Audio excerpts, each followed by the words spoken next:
more of what we were watching Why about. something long that I don't want to read? No, just top 10 most powerful members of the DC Red Lantern Corps. Most of the time, it ain't that long. Most of the time they're like 12, 15 minutes and I get tired of reading by the end.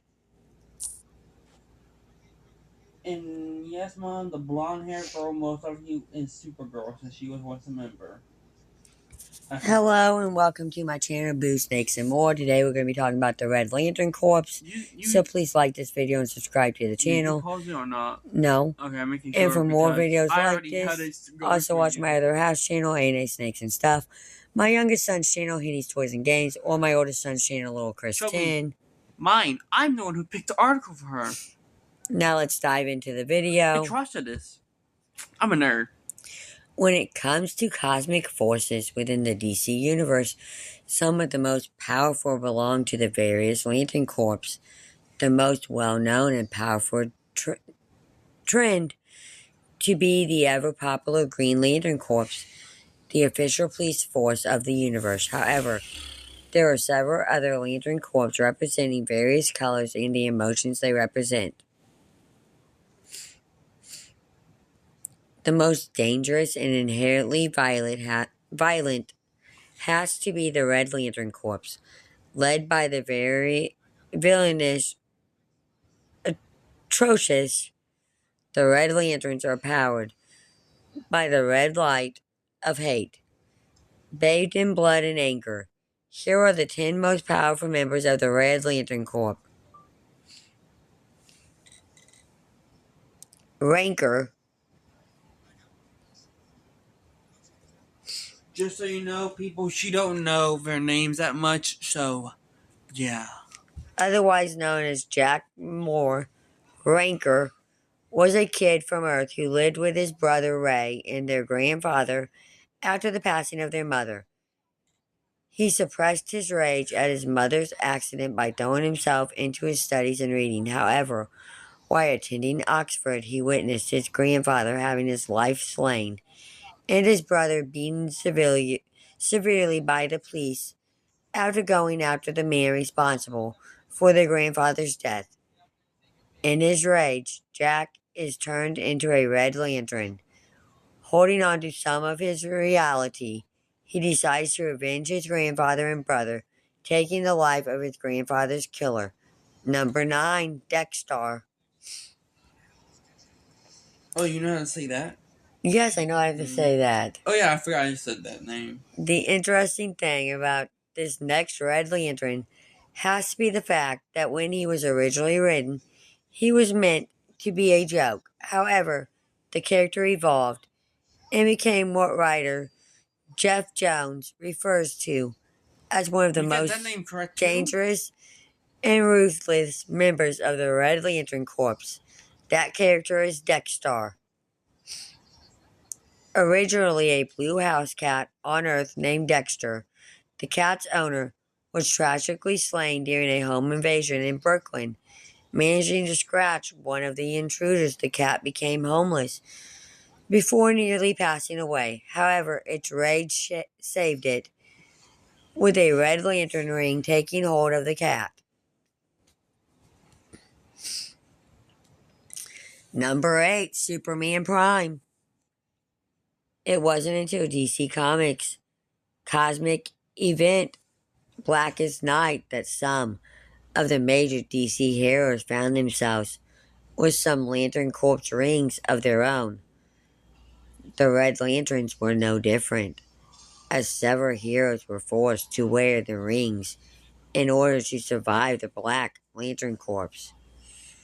Villains also got Red Lantern rings, including the well-known foe, Superman Prime, also known as Superboy Prime, when the Black Lantern ring tries to turn him into a villainous Black Lantern. The rage burned inside him so deeply that a Red Lantern ring destroyed the Black Lantern ring, making him a temporarily Red Lantern. Number 7, Hal Jordan. When the Red Lantern Corps first formed, and Articulus had a sizable army to use, the first mission they undertook was the capture of Sinestro, blaming Sinestro for his last capture before becoming a Red Lantern. Achilles made his demise the Red Lantern Corps' type priority after capturing him during a prison transfer interrupted by the Sinestro Corps. Hal Jordan went to Yasmat to Well, save. you missed it. Our cat Diamond, who was sleeping on the top of the couch, rolled off Sinestro alongside Saint and fell Walker on me. and the Blue Lanterns. However, after former Green Lantern turned Red Lantern Leia is slain by Sinestro, Hal loses control of his anger and becomes a temporary Red Lantern until Saint Walker saves him. You got that? What the fuck? Number 6, Maya.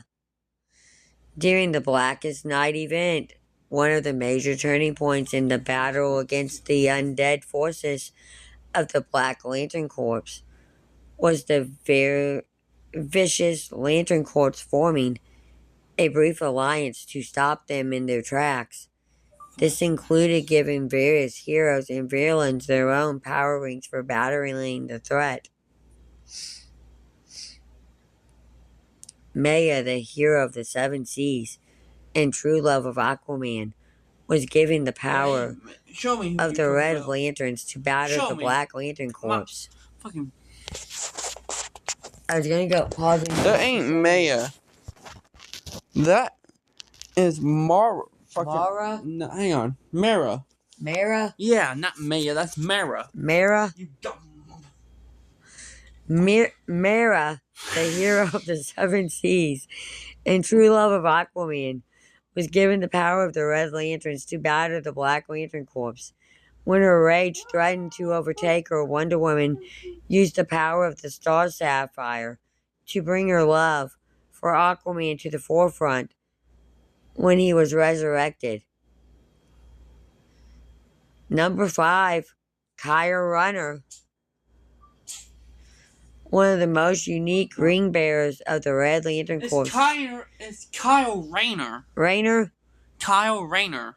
One of the most unique ring bearers of the Red Lantern Corps to ever hold a ring has to be a Green Lantern hero, Kyle Rayner, a natural-born hero and survivor of many battles in the DC universe. Comics, I know who he is. Kyle discovered he had the ability to become a magnet for all the various Lantern Corps rings in the universe, including the Red Lantern Corps. Gaining a ring, he is able to channel the power of the Red Lantern by channeling the other power rings of the emotional spectrum, allowing him the power of the Red Lantern ring, but in the process making him much colder in nature. Number 4, Blaze.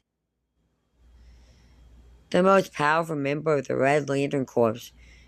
Consistent members other than Articulus has to be Blaze, his second in command.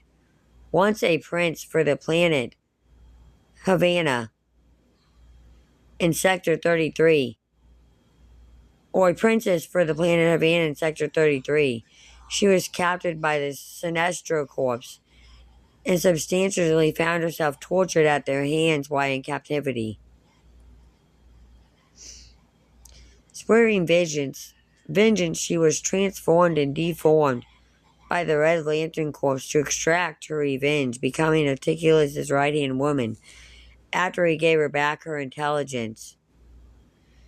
In the more recent Rebirth era, she found herself cured of the Red Lantern curse by Simon Baz a bit temporarily, giving her a taste of peace and freedom. Number 3, Supergirl. One of the more powerful and prominent former members of the Red Lantern Corps had to be Supergirl, aka Kara Zor-El. Kara Zor-El. That's what I said. In the new 52 era, Kara found herself becoming a Red Lantern for a while after her grief and rage at her past losses became out of control and she was taken over by the Red Lantern ring. After being captured by the Green Lanterns in her rage state, Supergirl was purified in the Blood Lake and given back her sanity. She worked under Guy Gardner's Red Lantern Corps, but eventually was able to rid herself of the ring and survive, unlike others. Number 2, Guy Gardner.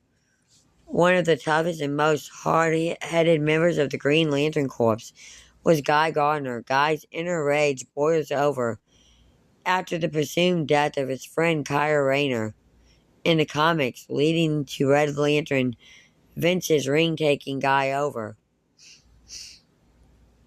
After many adventures back and forth with the green and red rings, he eventually became the leader of the Red Lantern Corps, becoming a peacekeeping force who ended the lives of criminals rather than imprison them. However, he was eventually overthrown by Articulus during a war within the Corps, and he returned to the Green Lanterns.